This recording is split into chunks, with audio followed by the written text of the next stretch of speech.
Good afternoon, gentle readers. It's December 23, 2024. Merry Christmas, 2024.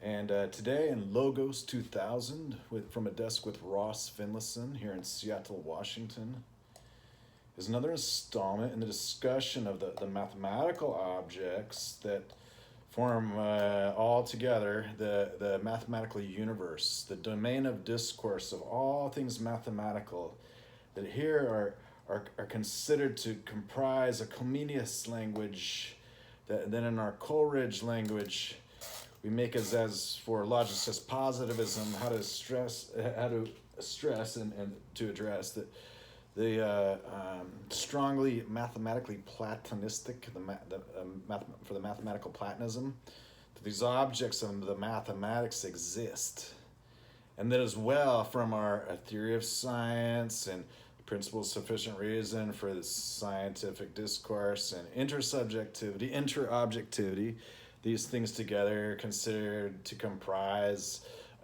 aspects of relation and the deliberation and contemplation together, the communication of things for the munificent, the mutual, and such notions of the middle, or as with regards to mu, the notion mu, basically reflecting the root of question words, that if logos is etymologically a discourse on discourses, this domain of discourse, then the mu is the Greek letter mu for then it's neither true nor false, it's indeterminate, say. As with regards to something like Lukasiewicz's ideas, it's, well, there's true, false, or u for unknown, u. What does that mean as with regards to something like truth tables and true or false, or don't know or don't care, or the question words, and then they're also neither or both. Vis-a-vis the usual world where the principle of excluded middle, or the law of excluded middle, says that tertium, the third, does not exist. Tertium non datur. That then reflects on the ideas as from reading from Cassirer, or who it may have been, about like there's fundamentally contradiction and man is contradiction in his philosophy, or not, that there's fundamentally some inversion is the idea to help to reflect it. This still satisfies these ideas with regards to the principle of sufficient reason, to make it so that it's from considering a survey of all the philosophical accounts for reason and the reasons why that in the course of the philosophical accounts that these are the things that have to be together non-contradictorily or non-contradictorily in an uncontradictory manner, that this sort of deliberation is a sort of attempt really to reconcile these notions, so that instead of then just kind of dwelling in a despair of existentialism and nihilism, which is not really fulfilled with regards to considering the void and universal, that those are just these perfectly natural things that for our fundamental question, the metaphysics has a fundamental answer, and that there is one at all, and that it says of at all, in the use of the words, in the mention and use of the words, that thusly, from what I've been able to discern, from what is discernible, from what is not what is effable, so not ineffable, of the philosophy of reason and rationality, then getting reason and rationality together makes for this de re of the reason and the reality, for the de ratio and the de natura, the rational and the natural. How these things then so arrive together to make this foundations, because eventually somebody's going to want a theory of everything, like a theory that says we all our theory is this theory, including its own meta theory, the theory, a theory of everything. So this axiomless natural deduction for axiomless geometry here is figured to kind of be that it has its own existence, and then as with regards to, of course, the super scientific or the supreme, that's always as for its own existence, is that is with regards to our theory of science, that it establishes just part of the realm of the unscientific, or the super scientific, vis-a-vis the pseudo-scientific or the non-scientific and the unscientific matters of theories that plainly do not have science as part and parcel of their consideration. That most people have just their own natural personal theory that's scientific, even if informally. That's when things make sense at all, and when they don't, even thinking things over is the same kind of thing. And then for contemplation and deliberation, there's arrived at kind of a middle course, whether or not that ever exists itself, is its own thing. So in these ways, that helps kind of encapsulate and summarize and recapitulate what is going on here with regards to the idea of a theory of everything overall, and foundations being kind of the fundamental theory of everything at all overall. So what is above is what is below, and the principle of sufficient reason is satisfied and satisfying. Though then that makes for then all the stuff in the middle that it's kind of uninformative. It doesn't really say anything at all about the middle. Well, the idea is that this axionis geometry arrives at least at Euclidean geometry, because there's shortest distances and kind of greatest distances, making for the linear, and then as well dimensionality, and establishing the areal about the area. That this notions of dispersion and modularity and dimensionality just arise from a spiral space-filling curve in all the dimensions at once. It makes a straight line segment, and from the rest of that, with what's basically isn't that being an edge, and then the outside of this curve being a circle, that as with regards to the compass. Then it also has like an Archimedean spiral in the middle for like the third tool of Archimedes, his Archimedean spiral, the Euclidean geometries tool. That they're given an Archimedean spiral that with a compass and edge, one may also square the circle, or cube the squares, and these kinds of things. It's that is as if they can't be constructed apart from each other, in a sense, that the edge and the compass and the Archimedean spiral, yet here they kind of can, at least abstractly and mentally first, and those being the mental constructs or an object sense vis-a-vis the phenomenological, and with our meter sticks and stopwatches and our compass and edge, and perhaps a well-formed Archimedean spiral, that thusly that is pretty informative. And that was called all of mathematics for thousands of years. That was everything anybody needed to know about mathematics, was to have one of those, and then everything that made from it is as of those. There's also then thusly still yet the super-classical considerations that start with Zeno's not paradoxes, and make it so that there's altogether just great accounts of the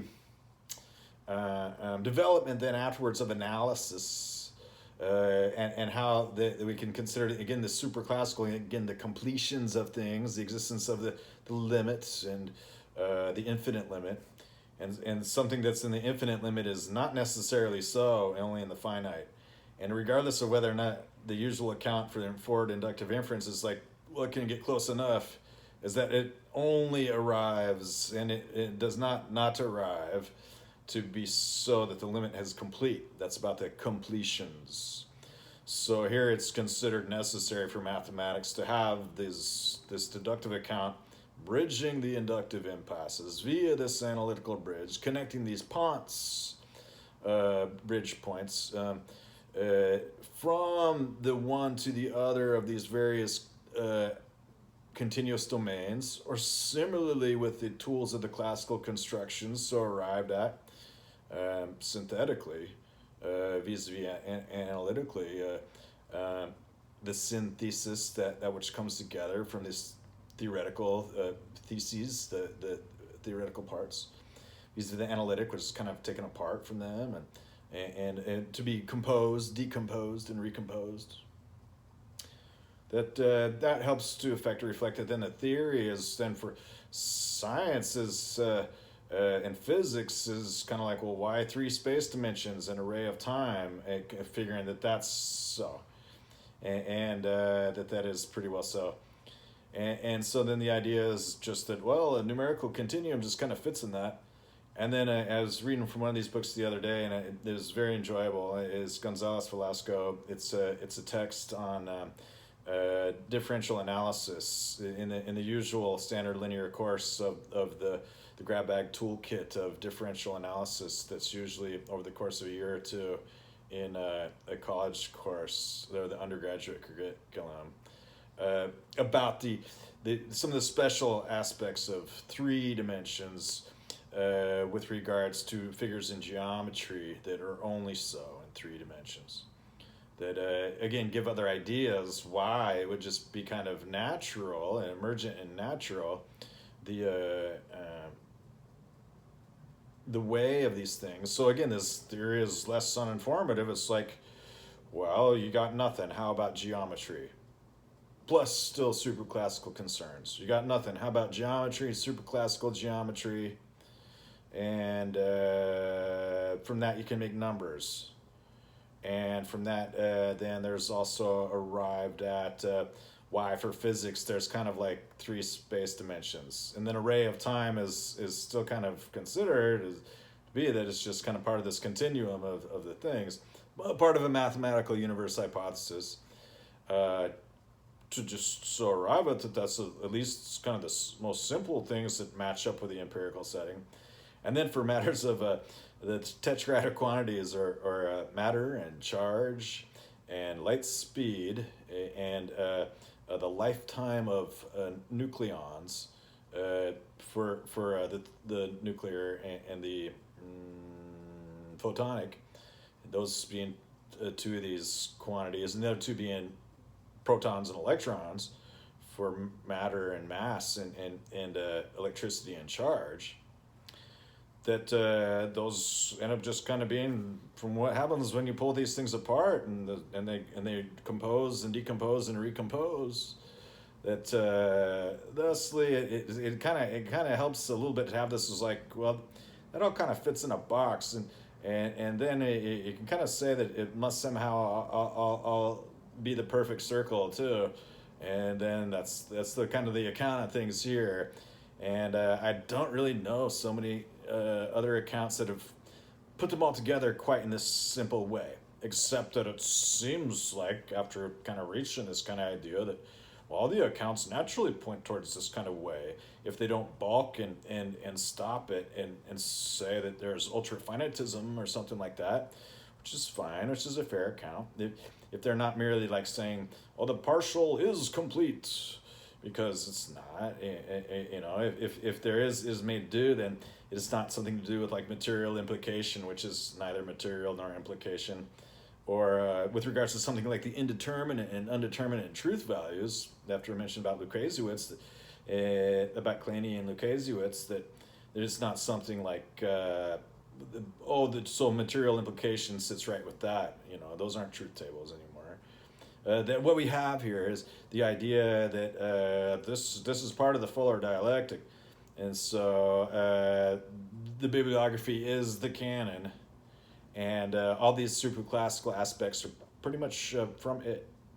And then something like the spiral space filling curve is just like, well, it wasn't a natural real function considered so, yet it could be so today. That the theory of the functions and the topology has had to give the most on the way, and in these ways of developing these theories. So that's what I thought to talk about today was functions. So the previous talk was the idea of continuous media, and so this is for the energy and entelechy, that it's called kind of like it's at least one continuous domain, and it's any number of dimensions, like it's space, and there's time too, although time is kind of more of a ray of time. It's the forward carriage, the course of passage of this domain of discourse. And then that the continuous medium otherwise was that which helped reflect that for our theories of atomism and particle physics, this particle wave duality, this another superclassical concept which introduces and is introduced to theorists and researchers in this consideration is very elementary and very fundamental.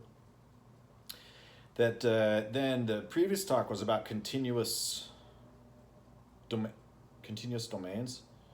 No, continuous manifolds. The continuous manifold. So the continuous manifold is the idea that, well, no matter how discontinuous it looks, it is still continuous. The idea that when we arrive at things like discontinuities in analysis, turbulence or shear, that shear kind of helps probably most to reflect that something is totally just at angles with something else or at odds. Vis-a-vis the idea, like Aristotle said, there is no such thing as a vacuum, like a discontinuity. Yet at the same time, there's like hard vacuum, which is pretty close. And then that in terms of the tendencies and propensities of the oscillating and recitative, of the attenuating of the dissipative, about the account as from the continuous media, about first and second thermal laws, conservation of energy and increase of entropy, and a third equation that's continuity, that keeps continuity, the entelechy. That it's so then to go on that for continuous manifolds that it just describes things about the reticulation of manifolds and torsion. And then with regards to Poincare after Euclid is that long after Euclid, Poincare kind of, or I picked up that he has, that he says, well, how about a plane? And this is from the studies like of Dirichlet and mostly in the French milieu in the 1800s in mathematics. For example, from reading in books like, well, after Newton, there not much happened in England until Green, picking up some trends from French mathematics of the 1800s, Laplace and Lagrange and Parseval and Plancherel, and the figures of analysis that for Dirichlet and then Poincare have that Dirichlet has things like, well, it's everywhere discontinuous. It would be continuous except it's everywhere discontinuous, or it's everywhere continuous but nowhere differentiable, with regards to the considerations of what goes into what's continuous, what's discontinuous, what's differentiable, what's non-differentiable, meaning that it has a tangent to the curve that it is on the surface, that then after continuous media and continuous manifolds, the idea is to talk about continuous functions. So it's kind of seems that continuous function must go along with topology. In the standard linear curriculum, the definition of a continuous function is that an incrementally or vanishingly small difference in the domain corresponds to a vanishingly small difference in the range. So that if there's any given point in the domain, however, in order, assuming that there's kind of a total ordering of things as well, in order, that if there's an infinitesimal difference in the domain, there is at most yet some infinitesimal difference in the range. And if there are two differences at all in the domain and that are not the same, then according to the total ordering, they would be in the same order this in the range as well. So does it necessarily reflect that the left-hand side and right-hand side of this domain and range are continuous domains? It kind of does, yet it's not actually so, because Other examples like the rationals fulfill having the, well, if the domain is the rationals and the range of the rationals, you can still have continuous functions with regards to those. That's the definition of a continuous function, is merely kind of like by the topology's account of being in all the neighborhoods and being a critical point, each point being a critical point, a limit point from topology. So topology and function theory go together to define what is a continuous function. And the standard linear account does not really have a definition of a continuous domain. It's kind of left on its own account, but there's all kinds of terms for it. Surfaces, planes, lines, manifolds that are continuous. All such manners of forms that are continuous are called continuous.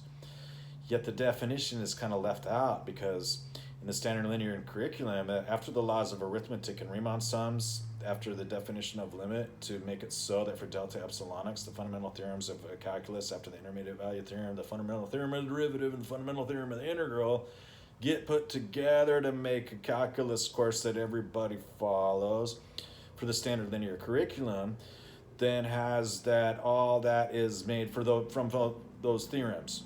And then as with regards to the continuous nature of these curves, it's like, well, that's all that defines functions or curves at all, is they're like so. So continuous domain is definitely implicit in all these constructs. And then to define what it is extent, density, completeness, gaplessness. And measure, to be metrified, is with regards to a space that can that extent, density, and completeness and measure define that having those properties makes something a continuous domain. And then as well, that a continuous topology is like, well, it's a topology on a continuous domain that's its own initial topology and its own final topology. It's like it's full and there's none less, to keep it so. A topology. So those are the definitions of continuous domain and continuous topology. And then the continuous function works perfectly great with that. After that, it's like, well, so do you just use continuous domains and continuous topology to establish something as a continuous function? It's like, no, it's just defined. But if that sits and fits, then that's great. It's the same, so it's fine. So continuous functions are like so. Then the differentiability of functions defines a class of the C for continuous class of functions. And how many times are these functions differentiable that yet remain so? Up to C infty. The infinitely differentiable functions, like polynomials or trigonometric functions, most all elementary functions are members of the class called C infty or C infinity or C infty. The word infty, infty, is a brief abbreviation of the word infinity, and what it's used to reflect is that there's a particular mathematics typesetting language. So in writing mathematical papers and articles, it's almost universal that they're in a format according to a language called TeX for tech, for typesetting, expression, something, interchange, a language for the formatting of mathematical documents that has been around since a long time and is used almost ubiquitously in every mathematical and physics paper that you'd see on like Archive or in any of these mathematical books that are largely formatted in tech. And that then there's Leslie Lamport's, so that's Donald Knuth's tech, and then there's Leslie Lamport's LA tech, which has some extensions, macros, packages that define various layouts. And then there's one particular format style called AMS article, AMS art, the American Mathematical Society art, as with regards to something like the American Mathematical Society Mathematical Subject Classification, MSC, which defines for any kind of mathematical work as like, well, this is like its card catalog number, the MSC. And the usual work might have 2 or 3 MSCs or one with regards to what subjects it describes, and the pure and the applied. The infty is is in math mode in tech, when you write the symbol for infinity, it's \infty, infty. So that's why when you say C infty, what's intended to mean is that is both in ASCII or plain text notation when writing tech math mode constructs, that also it's kind of the same. So continuous functions and the differentiable functions form this sort of class. And then with regards to that being so, then a lot of the things from the differential analysis can keep it so and make it so, then what can be established to be about those hold for anything that's of that kind. And then that as with regards to also that it's implicitly continuous domains and the continuous topology is yes and no, because when you get into what they call the discontinuities and removable discontinuities in the analysis, they make for the piecewise of putting things back together when, for example, things must be smooth as part of the analysis and there's a kink. So then you make them piecewise together and just have a little stitching or surgery formula between them. And as an example of removable discontinuities sometimes.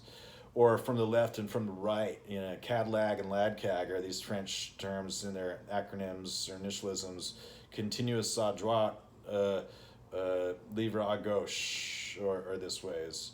Or limité, continué and limité. I forget exactly what they are, but they're just a little bit different from the left-hand side and right-hand side. So otherwise, the usual ideas of the piecewise approximations is to establish that the limit holds from the left and the limit holds from the right. They're the same, so it's gapless at this point. There are no jumps. And so what I thought to do today, after we kind of described that as being about continuous functions, and not so much about the function theory about the complex numbers, because there's the complex analysis, and it's used to kind of get up to the Moivre and make up for these things to do with cosine x and sine I pi x, or cosine x and sine I pi x with regards to those being each other's kind of signless antiderivatives or derivatives or integrals or derivatives. About the Moivre, then about that being for the complex analysis. That here there's also considered this one of these idée fixe, fixed ideas is called the identity dimension, and it makes for a bit more of an original analysis, and it makes up for the envelope of all these kind of integral equations, the linear fractional equation, Clairaut and Delamere's equations. That I'd like to make it so that the complex analysis isn't indispensable, yet it is ubiquitous, and indeed as part of the linear curriculum, it's in all of these kinds of different things. But various researchers in mathematics have definitely found anything that's about because it's all about being the real analytic or getting back out of it real values, because complex values don't really have a meaning in most senses with regards to, except for modeling reflections and rotations, as with regards to then the real values, and then certain particular gimbal locks or fixed points or limits in complex analysis that keeps the real analytic as after modeling reflections and rotations. Point being, yes, complex numbers do have an imaginary part, and their real part doesn't mean much anything either with regards to the real analytic and what that means and what that's intended to entail. Then that this original analysis about the roots of zero, that's about the roots of unity, the complex analysis, this roots of zero and division by zero, which is not defined, yet as well it's this regards to the fixed points of the hypergeometric regular singular points 0, 1, and infinity. That thusly that's considered another kind of avenue that's going to be as of relevance in a general course to implement analysis as with regards to these continuous domains, continuous topology, and the continuous functions associated with them for function theory and topology. So what I've been reading about that is just more from Gonzalez-Velasco here. And what he has, he's just got great accounts of all the stuff that's part of usual undergraduate linear curriculum of, here he's getting the Dirichlet problem. He's talking about Huygens principle and light speed, Poisson's formula. That I was really kind of looking at Parseval's identity and then the Plancherel formula as with regards to a convolutive setting and some of these things to do with the yin-yang ad infinitum. It's kind of like looking at that as like, well, that's how the numbers would fall out when I got this pi ratio doubling space or pi ratio space or this 2 pi ratio space. What's going on there with Plancherel? Well, besides that, it's kind of like for Rodriguez formula and L'Hopital's rule and Plancherel. It's with regards to often cases of linearizations associated with them. Explaining things and then are used to explain up in this various spaces what are these relations or on the orders, making then for those being, you know, families of linear equations and superposition of solutions and all this kind of stuff. That's the Plancherel has amused me. And so I'm looking at Parseval and Plancherel. And so Velasco is really great because he's got quite a good historical account of things.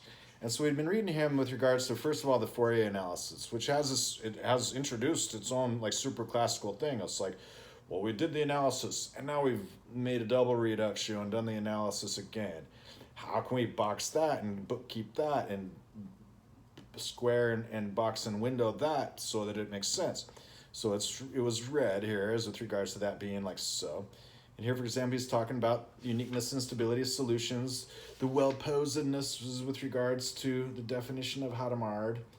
And with the separability with regards to time and displacement or position. He mentioned things like the piecewise continuous and the initial conditions, which kind of after finding in differential analysis, finding some possible solutions, plugging back in the numbers and seeing if they still make sense. He's got a great little diagram of one of these examples crossing the tangent lines, and as to where in the end it would eventually be orthogonal, like at infinity. It's like where these would arrive to having that. There's a way to look at this in kind of a variational principle. This is regards to time-independent problems, heat convection on one endpoint. That what he had introduced was an example of something that's to make for a continuous functions, a completion that they can be said to arrive at because each of the pieces apart would not do. Besides, though, then it can be figured that would be an approximation for also that completion when limit results can be arrived at deductively, and as well, especially kind of when they're graphically and all the way off the end of the scalar. Not drawn to scale, the point at infinity is a thing. So this with regards to some of these functions.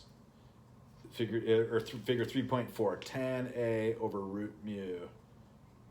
So with regards to these, then some other things I enjoyed reading from this is I've been leafing through these. I haven't been doing the exercises yet. Have been kind of scanning them and looking for parts that are and aren't dependent and complex and are and aren't as with regards to the properties of orthogonality and what goes on into making these balances in the middle, the meetings in the middle, as it were, the middle of nowhere, which keep things connected, their ponts. That is something enjoyable in a sense. And there's much to do about Fourier and all these boundary value problems, and then relating those to all these other applied systems. That what I'll arrive at here in some number of pages is that Gonzalez-Velasco reads about functions and the definition of functions. And so I thought that as part of continuous functions would be relevant. So here's talking about Sturm-Liouville problems. And so Sturm-Liouville, we're able to take, like, there were a couple different things coming up with regards to the second partial derivative. And so then get that figured out. They figured out kind of a general sort of way. And then later he talks about Sturm-Liouville and Green and the history is what they derived with these things, as with regards to general forms and what end up being kind of parameters and what would be the zeros of those, and when that's good and when that's bad, or what would be the unities or identities of those, and when that's so or when that's not so. As what result, eigenvalue and eigenfunctions, eigensystems, which are soluble, and about the existence and uniqueness of solutions, about the regular and the singular. A Sturm-Liouville problem is called regular if and only if PA greater than 0, PB greater than 0, Q is continuous on AB, and the constants A1, B1, A2, and B2 are non-negative. A Sturm-Liouville problem that is not regular is called singular. And so there's regular or singular compared to regular and singular. Is about the different things. And here, among the elementary functions, here's like Sturm-Liouville problems and periodic Sturm-Liouville problems. And then you have other ones that are kind of like exponential Sturm-Liouville problems. For general treatment of singular and periodic Sturm-Liouville problems, see, for instance, E.A. Coddington and N. Levinson, Theory of Ordinary Differential Equations, McGraw-Hill, New York, 1955, Chapter 9. Talks about Claude Hugo Hermann Weil in his 1909 dissertation at Göttingen, writing on Sturm-Liouville. The zeros, solutions often, or trivials, has an infinite collection. A regular Sturm-Liouville problem has an infinite collection of eigenvalues such that they form an increasing sequence. The lambda is increasing. And 2, an eigenfunction xn corresponding to an eigenvalue lambda n has exactly n minus 1 zeros on AB, and each of them is simple. So that gets into then the proving machinery and the solving machinery of the polynomials and the roots, and so on. And then another diagram. Similarly, this one is tan A over root lambda. Before we're looking at tan A over root mu, as with regards to when, and this is figure 4.2. So I just wondered, because these diagrams are a bit idiosyncratic and otherwise the development. So I figured the author has put them there for a reason, because he noticed them and he relates some insights or some aspect of theory to them.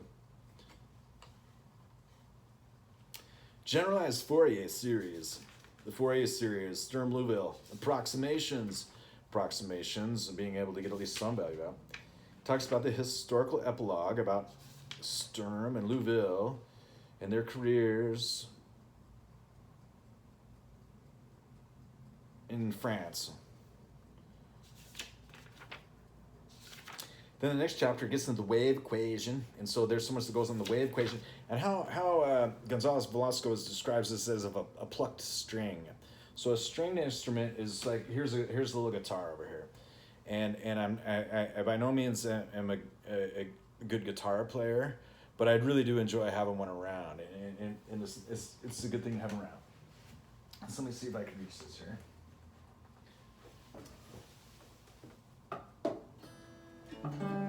This is like a quarter-size guitar, a half-size guitar. So a full-size guitar is quite a bit larger than this, and so this is a modest little instrument, and it's mostly decorative. And so I'm not sure if it's in tune or what.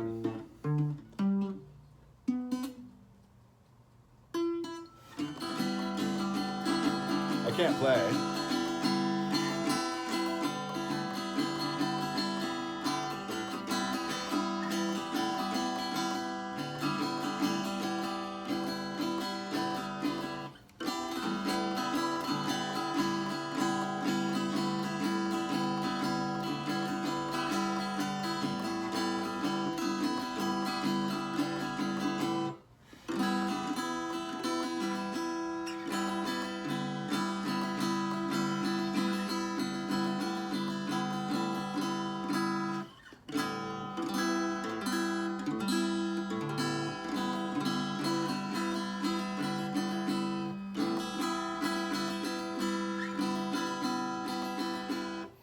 And so I'm always trying to play something, but I never really play anything. And it's by no means of the usual regular good form or anything like that.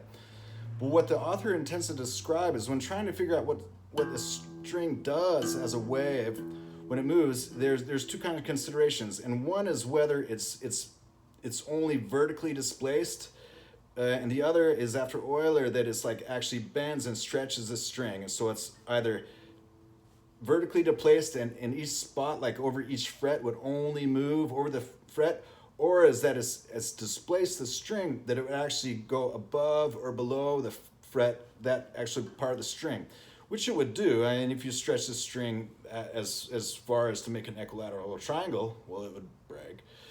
But then the idea is that it would also be as over here, over this fret.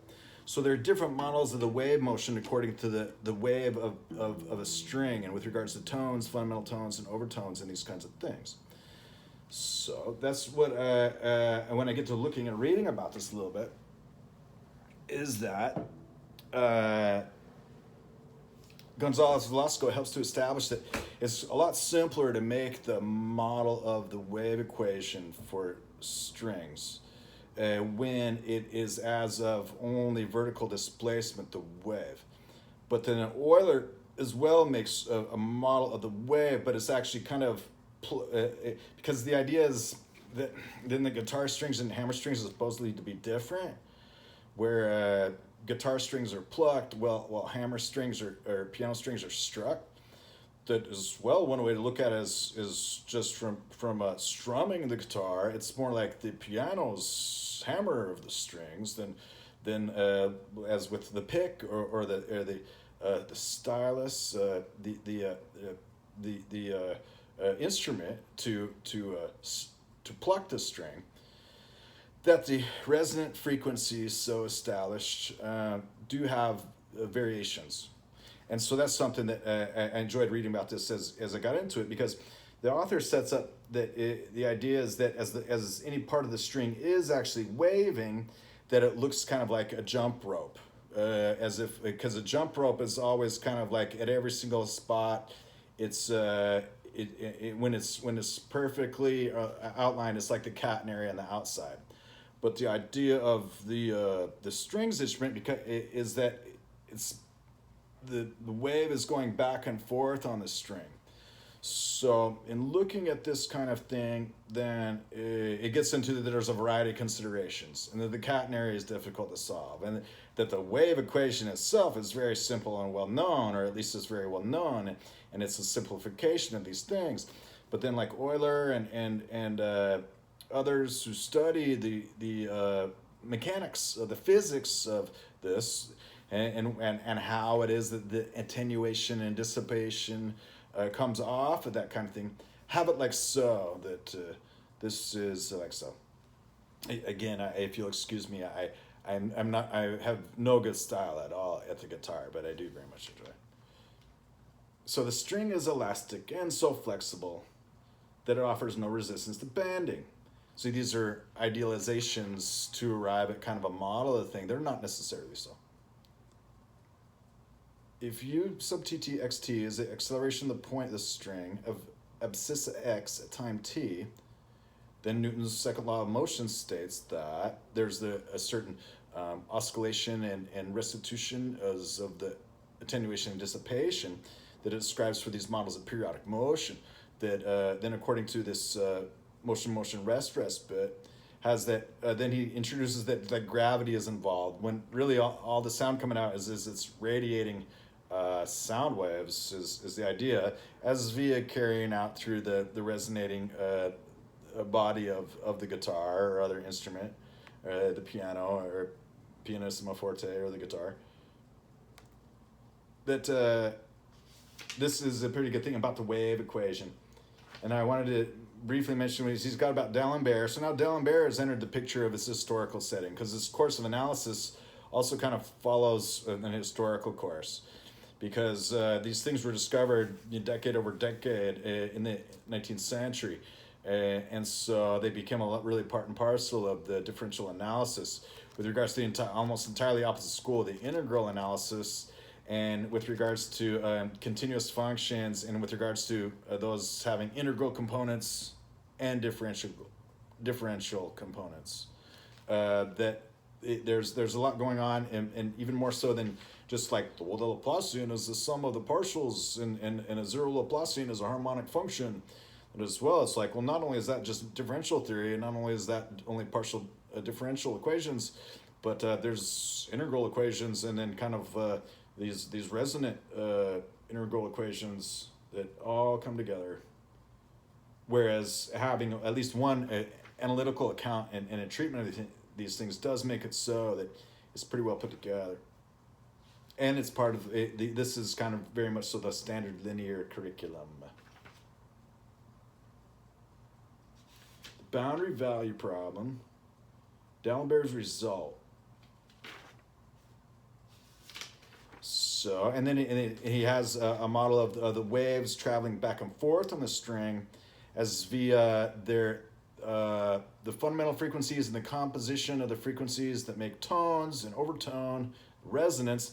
And then with Gonzalez-Velasco at some point he says, and then there's resonance, and this is kind of underdefined. And so, and it's something that it's interesting in his style that he leaves it something that he's kind of wondering about, which is cool. He talks about the struck string. He says, so far we have considered only the case of a plucked string. That is, a string is initially displaced and then released. This may be the way to play the guitar or the harp, but it is no way to play the piano. In this latter case, the strings are struck, and this means that an initial velocity is prescribed instead of or in addition to initial displacement. So these things, the higher orders, the infinitely many higher orders of acceleration that go into anything like this. And then there's the first mention and picture of Lagrange, Joseph Louis Lagrange. And then it goes on a thing. Now I'm going to keep skipping forward in this book. He talks about Daniel Bernoulli and the many individual vibrations that is the motion of the string. In a 1740 paper that did not appear in print until 1750, Bernoulli had already stated that musical modes can coexist. That is, that the shape of the string at a given instant is a superposition of individual vibrations. So this helps to establish that a string is in a period of time. It's within the actual sampling and frequency of the things that it actually kind of is superposition. Whereas usually in a differential equation, when it's then to find a solution to one of these things, it's like we need to find a unique solution because that otherwise it's kind of a range, and that's not necessarily a bad thing. Basis consideration on physical considerations alone. Bernoulli provided no mathematical reasons whatsoever to back it up. Euler pounced on it immediately, the very same year, refusing to accept it, harping on his earlier idea that the function f representing the initial displacement need not be differentiable at all points. He found it impossible to believe that the sum of a series like 17 could equal fx, given that the sine function in this series are all differentiable everywhere. See, this has got there's resonance theory is a real theory above wave theory, because after particle wave duality, superclassical considerations is wave resonance theory, another one. So that's amusing.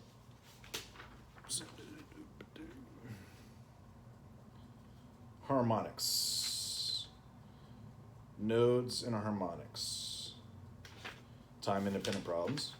And so then the rest of this chapter kind of goes on to help establish, initial value problems, boundary value problems, time-dependent and time-independent problems. At the end of section 5.3, we mentioned that Euler proposed a function with a discontinuous derivative as the initial displacement of the string, and later saw how this caused a big argument among the researchers involved in these matters. The fact is that Euler's proposal represented something very new. The concept of function at the time was that of an analytic expression or formula, such as the power of x, so that when a definite value is plugged in for the x, the formula gives the value of the function. In fact, this was the year, 1748, of the publication of Euler's enormously influential treatise, Introductio in Analysin Infinitorum, the standard work on analysis during the second half of the 18th century. At the very beginning of this work, in the fourth paragraph, he defined a function of a variable quantity as any analytic expression made up in any manner whatever from that variable quantity and numbers and constants. See here, it's a function is a formula and a relation and an algebraic expression. is a derivation among these others. And so there's the derivations and the derived quantities and all these things that go together to make quantities. As with regards to the very definition of quantity here itself, then the expression of function is given to be any expression itself, but that expression is part of a derivation. So that just helps to express that algebraic quantities are their own kind of thing. And this is the section on definition of function that I think that I thought to read, and there's perhaps another one as well in this book. Euler followed here an earlier definition of Johann Bernoulli, his former teacher at Basel, to which he added the words analytic expression. But then in that very same year, the problem of the vibrating string made him realize that this concept of function was too narrow to fit the needs of applied mathematics. Then he gave a new definition in his Institutiones Calculi Differentialis of 1755 as follows. If some quantities depend on other quantities so that they change when the latter are varied, then the former quantities are called functions of the latter. Or here also sometimes implicits, because they reformulate formulas and bring in these implicits for the cases when the terms are part of greater expressions, say. This represented a radical departure from his previous idea, but would not be the last word. For one thing, it is very vague, lacking the precision that we are used to today, or even the precision already necessary in the first quarter of the 19th century after Cauchy's Cours d'Analyse, the course of analysis. For another, it was not completely accepted. For instance, in the opening of each edition of Lagrange's Théorie des fonctions analytiques of 1797 and 1813, we still have a function defined as any expression of calculation, expression de calcul, in which the variable or variables enter in any manner. What definitely won the day was Fourier's work, his use of functions exhibiting not just points of non-differentiability, but even discontinuities, and Dirichlet's proof of Fourier's assertion that a trigonometric series could convert to such a function. After this, there was no turning back to the purely analytic concept of function, which before was the purely classical concept of function. The definition of function is changed the most over time because it affects relation. Here it's part of the greater derivations, greater expressions, while yet each expression is as well, with or without these implicits, that these are the kinds of things that help to explain why function theory is more general. And then for particular courses like differential geometry, where they say we are making our function definition of function more narrow yet again to gain and obtain all of these numerical results in particular closed categories. Differential geometry is functions, say. Again, that's kind of where there's the definition of function is here is of continuous functions, and then there are as well discontinuous functions that are still the same domains together, and that they still relate all their values together, of mostly only altogether one-to-one and onto or bijective functions. After this, there was no turning back to the purely analytic concept of function. Fourier himself tried his hand at a new definition as follows. The function f of x denotes a function completely arbitrary, that is to say, a succession of given values subject or not to a common law and answering to all the values of x between 0 and any magnitude x. So for this, we just say, well, those are Cartesian functions. Descartes' like, you got a domain, you got another domain, call it domain and range, have any number of relations between any of the elements in the domain to any of the elements of the range and vice versa, and call that a function. It might be multi-valued, it might be injective or surjective, it might be one-on-one and onto. It's a function, it's a Cartesian function. The space of all the possible values, all the possible relations one-to-one, domain to range, is called the Cartesian product. It's usually just written as x for the product, like multiplication, and it's just left-hand side times x right-hand side is each pair LHS, RHS, and then the any collection of those is a function.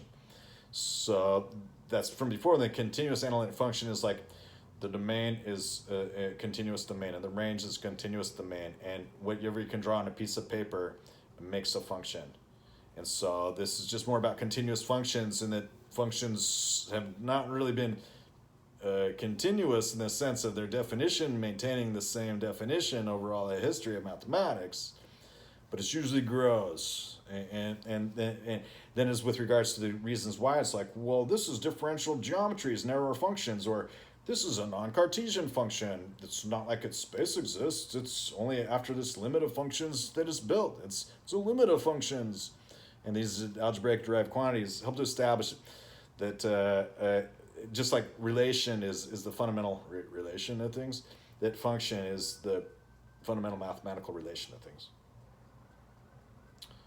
After this, but in spite of this completely arbitrary qualifier, that the function fx denotes a function completely arbitrary, it is clear from examination of his work that Fourier never had in mind a function with more than a finite number of discontinuities. So these would usually be called removable discontinuities.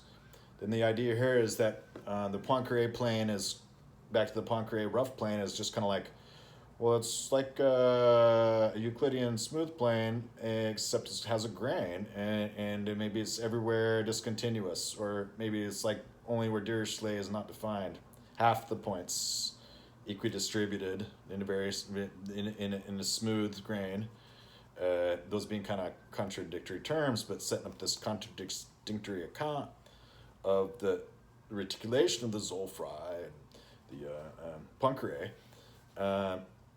And as for Dirichlet, then as we get up to Vitali and Hausdorff, these are the things, and these are the ways making for what this is to intend to entail for functions and function theory, and then those is for matters of relation, and then also for the functional analysis that is quite general, and also as it relates to topology and all these different approaches in analysis.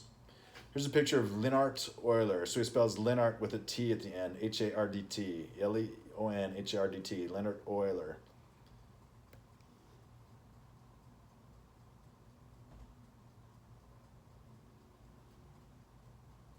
Dirichlet is sometimes credited with stating the first completely general definition of function in 1837. Well, we got Descartes, kind of, in the process of extending his convergence theorem up to a wider class of functions. So we got the convergence theorem and the divergence theorem, and so you see like, oh, div, I've seen div curl, grad, what are these doing here? They're like kind of the outputs of these things. However, this is not correct because what Dirichlet defined at this time was continuous function. However, the comments that he appended to his definition are valuable, for he said that it is not really necessary for y to depend on x according to the same law on the whole interval. Indeed, one does not even need to think of expressing this dependence by means of mathematical operations. So it helps that Gonzalez-Velasco here helps to effectively reflect that for continuous functions, the usual idea that, well, all classical functions are continuous functions. So whenever you say function, you intend it means something that's carrying these ones in their course of passage along with each other.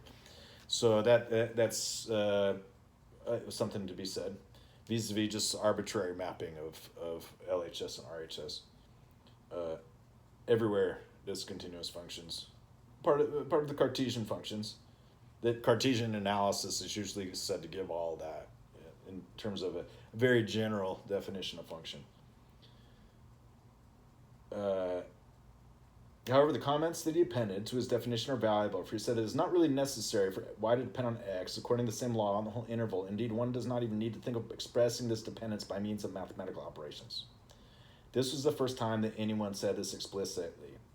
Now I'd say Descartes said that first. And he's got an extra E, how he spells explicitly.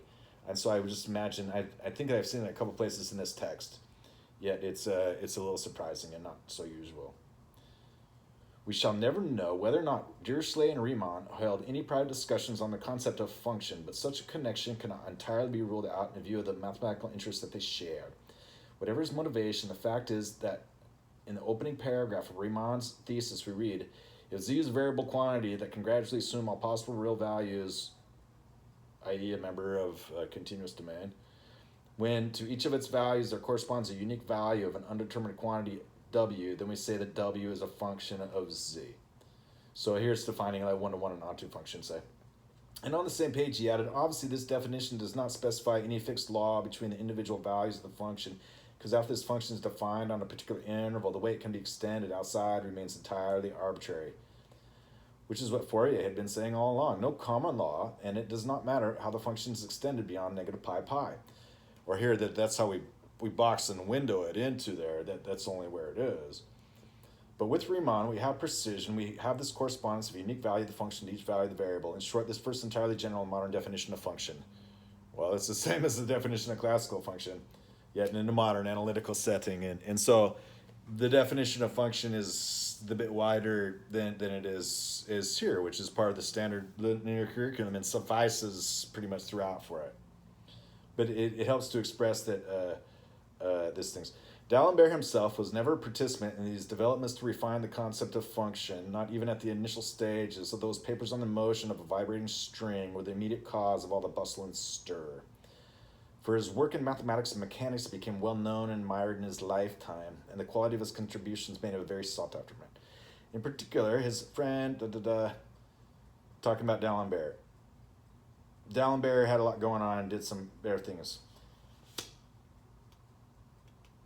He talks about D'Alembert and Diderot, the Discours Préliminaire, the Encyclopedia, the Element de Philosophie, D'Alembert. So that's the section I wanted to read about functions, was this development of the functions. So the other thing I wanted to mention today was this is about elementary set theory and axiomatic set theory and non-standard set theory. Then these days you can also find I'd mentioned something like Finzer and Bafla and anti-foundational set theory. And then there's also Volpenka, or Peter Volpenka, and he's written something like Infinitni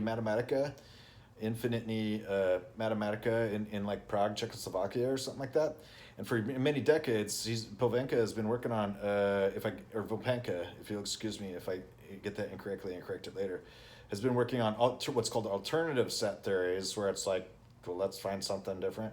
But here it's like the idea is this is not alternative set theory, it's all set theory. A theory that happens to be a set theory. But I did want to mention that because it's a great example of somebody who's finding mathematics when it's not necessarily what would be expected, and it's not necessarily what people would agree with, yet it's still easy to set it up that it's like this. So, and then these kind of greater, more thorough, fuller accounts affect how it can all be part of one theory. Well, good day, gentle readers, and Merry Christmas yet again. Merry Christmas.